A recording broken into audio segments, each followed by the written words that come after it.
Hello everyone, मेरे YouTube channel पे आपका बहुत बहुत स्वागत है। इस यूट्यूब चैनल में हम प्रीवियस ईयर नेट के क्वेश्चंस कर रहे हैं और थोड़ा थोड़ा एक्सप्लेनेशन देख रहे हैं उन टॉपिक्स का जो कि इम्पॉर्टेंट होते हैं, या फिर उन टॉपिक्स का जो क्वेश्चन आए हुए हैं उनका थोड़ा एक्सप्लेनेशन देख के क्वेश्चन सॉल्व कर रहे हैं। अभी तक मैंने आपको बताया है कि स्टैक क्या होता है, ब्रीफ एक्सप्लेनेशन दिया था इस स्टैक के बारे में, उसके टॉप एलिमेंट के बारे में, पुश पॉप ऑपरेशंस के बारे में। उसके बाद उसकी कुछ प्रॉपर्टीज़ डिस्कस की थी हमने सॉल्व करते हुए, क्वेश्चंस को सॉल्व करते हुए उसकी कुछ प्रॉपर्टीज़ डिस्कस की थी। देन उसके बाद आपको एक क्वेश्चन कराया गया था जिसमें हमारे पास एक इनफिक्स एक्सप्रेशन था और उस इनफिक्स एक्सप्रेशन को हमने पोस्ट फिक्स एक्सप्रेशन में कन्वर्ट किया था।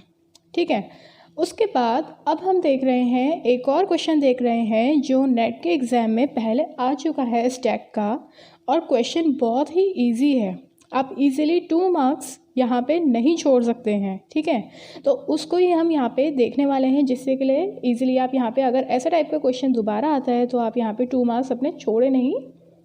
तो चलें यहाँ पे शुरू करते हैं और देखते हैं कि क्वेश्चन क्या कह रहा है।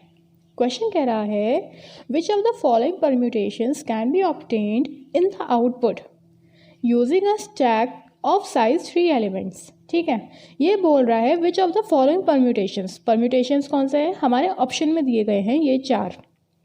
ये कह रहा है अगर हमारा स्टैक का साइज़ है 3 एलिमेंट्स का, तो इनमें से कौन कौन से परम्यूटेशंस हैं जो सही हैं अगर हमारा इनपुट सीक्वेंस 1 2 3 4 5 है। ठीक है, अगर आपने मेरी प्रीवियस वीडियो देखी होगी तो आपको पता होगा स्टैक पे हम कैसे काम करते हैं और उसमें कैसे इंसर्शन करते हैं और कैसे डिलीशन करते हैं, यानी कि पुश एंड पॉप कैसे करते हैं। उसी को करते हुए हम इनका सोल्यूशन देखते हैं कि इनमें से, इन 4 में से हमारी कौन सी सीक्वेंस सही है और कौन सी नहीं है। तो सबसे पहले हम पहले वाले से शुरू करते हैं और हम इसको नोट कर लेते हैं। ये देखिए, इसमें लिखी है जो सीक्वेंस है वो है 3 2 1 5 एंड 4। ठीक है, ऑप्शन ए में हमें यही सीक्वेंस दे रखी है। अब इसने क्या बोला है, जो हमारा स्टैक है वो है 3 एलिमेंट्स का। जब 3 एलिमेंट्स का स्टैक बोल रखा है तो हम क्या करेंगे, ऐसा स्टैक बनाएंगे जिसमें 3 ही एलिमेंट्स आ सकते हैं। ये 0 पोजीशन, ये 1 पोजीशन, ये 2nd पोजीशन। ठीक है, अब देखिए, अब क्या करना है, हम इनपुट करते हुए चलेंगे और कोशिश करेंगे कि हमारा पुश एंड पॉप करके ये सीक्वेंस फुलफिल हो सके। अगर हो पा रहा है दैट मीन्स ये सीक्वेंस सही है, नहीं हो पा रहा है दैट मीन्स नहीं है। ठीक है, तो देखिए हमारा जो इनपुट सीक्वेंस था वो क्या था, 1 2 3 4 एंड 5। तो सबसे पहले हमें 1 ही इनपुट कराना पड़ेगा। अब 1 इनपुट कराना पड़ेगा तो अभी जो हमारा टॉप एलिमेंट है वो ये है, तो यहाँ पर सबसे पहले 1 इनपुट करा लेते हैं। ठीक है, बट ये कह रहा है मुझे सबसे पहले 3 चाहिए, तो इसका मतलब 3 तक तो हमें इनपुट कराना ही पड़ेगा। तो पहले 1 कराते हैं, देन 2 कराते हैं, देन 3 कराते हैं, क्योंकि सीक्वेंस भी यही है। ठीक, अब जब हमने 3 इनपुट करा लिए तो ये क्या कह रहा है कि मुझे सबसे पहले 3 चाहिए। ओके, अब हम क्या करते हैं, हमारे पास ये जब सीक्वेंस आ गई तो हम 3 को सबसे पहले पॉप आउट कर देते हैं। जब हमने 3 को पॉप आउट कर दिया तो अब हमारे पास क्या आया, 2 और 1 बचा है, यहाँ से 3 हट गया। ठीक, अब ये बोल रहा है 2 चाहिए, तो अब ठीक है, अब हम इस 2 को पॉप आउट करा लेते हैं क्योंकि अब 2 जो है टॉप एलिमेंट बन गया है। देन इसको 1 चाहिए, तो अब ठीक है, यहाँ से 1 करा लेते हैं। ओके, अब देखिए, अब ये कह रहा है अब मुझे 5 चाहिए, देन 4 चाहिए। अब हमारा जो इनपुट सीक्वेंस है वो क्या है, 4 एंड 5 अभी भी बचा है, तो पहले क्या करते हैं, 5 इनपुट करा लेते हैं क्योंकि स्टैक तो एम्प्टी हो गया था। देन हम पहले 4 इनपुट कराएंगे क्योंकि 4 ही है, एंड देन 5 इनपुट कराएंगे। ठीक, अब देखिए, अब ये क्या कह रहा है, मुझे पहले 5 चाहिए।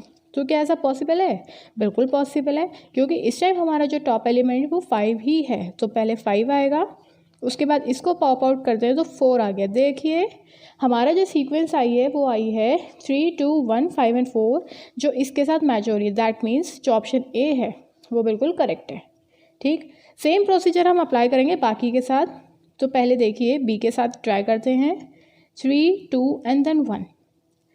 अगर आप बी को देखेंगे तो आपको देखते ही समझ में आ जाएगा कि ये सीक्वेंस पॉसिबल ही नहीं है। वो क्यों, वो इसलिए क्योंकि हमें दे रखा है 1 2 3 एंड 4 एंड 5 सीक्वेंस जो हमें इनपुट कराना है। इसमें इसने क्या बोलते हैं, रिवर्स। रिवर्स कराने के लिए हमारे पास अगर 5 का स्टैक होता तभी तो हम कराते, क्योंकि देखिए हम पहले 1 कराएंगे, देन 2 कराएंगे, देन 3 कराएंगे, उसके बाद इनमें से कुछ ना कुछ तो हमें पॉप आउट करना ही पड़ेगा इस सीक्वेंस को लेने के लिए, बट हम ये नहीं कर पा रहे हैं। दैट मीन्स ये सीक्वेंस बिल्कुल गलत है। समझ में आ रहा है आपको? देन है सी की तरफ बढ़ते हैं, 5, 2 एंड 1। ठीक है, अगेन हमने क्या किया, 3 का स्टैक बनाया। ठीक है, उसके बाद देखिए ये सबसे पहले बोल रहा है मुझे 3 चाहिए, तो ओके हम फिर से वही करते हैं, सेम 1 2 3 करते हैं। ठीक, अब 3 चाहिए तो 3 के लिए 3 को पॉप आउट कर देते हैं, यहाँ से 3 हट गया। अब क्या कहता है ये, मुझे 4 चाहिए। अब देखिए यहाँ तो 4 है नहीं, दैट मीन्स हमें 4 इनपुट कराना पड़ेगा। अब क्या हम 4 इनपुट करा सकते हैं? हाँ बिल्कुल करा सकते हैं। क्यों? क्योंकि 4 ही इनपुट होना है 3 के बाद, तो 3 हमारा निकल गया, 4 इनपुट करा देते हैं। अब ये क्या कह रहा है, मुझे 4 चाहिए, तो ठीक है यहाँ से इसको भी पॉप आउट कर देते हैं और 4 ले लेते हैं। नाउ ये कह रहा है 5, तो ठीक है यहाँ 5 करा लेते हैं, इसको भी पॉप आउट करके 5 ले आते हैं।